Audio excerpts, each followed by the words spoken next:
So hi guys, నా YouTube జర్నీలో నేను చేసిన సెకండ్ మిస్టేక్ అంటే నేను యాక్చువల్గా అయితే కంటిన్యూగా చేద్దామని తీసుకున్నా. ఇది నా ల్యాప్టాప్ వచ్చేసి 43,000 పడింది బీబీడి సేల్లో.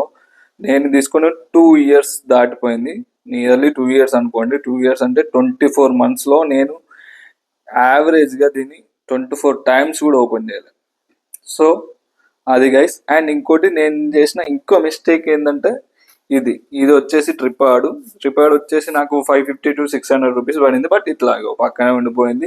అండ్ నేను ఇప్పుడు మాట్లాడే మైక్ వచ్చేసి అరౌండ్ 1000 రూపీస్ పడింది.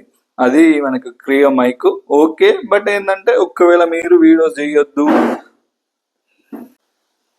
ఫైనల్గా ఒకటైతే గుర్తుపెట్టుకోండి, మీరు కంటిన్యూగా వీడియోస్ చేయాలి అని అనుకుంటే మాత్రమే ఏదైనా పర్చేజ్ చేయండి, లేకపోతే లైట్ తీసుకోండి. మీ దగ్గర ఉన్న వాటితో స్టార్ట్ చేయండి. అందులో వచ్చిన రెవెన్యూ ఇన్కమ్తో మాత్రమే పర్చేజ్ చేయడానికి ట్రై చేయండి. ఎందుకంటే నా అలాగా మీరు కూడా తీసుకొని వీడియోస్ చేయకపోతే మాత్రం జేబులోకి వెళ్ళి మనకు ఏదైనా వేరే వర్క్ కన్నా యూజ్ అవుతుంది. సో అది గైస్. సో నెక్స్ట్ నుంచి కంటిన్యూగా చేద్దాం అనుకుంటున్న వీడియోస్.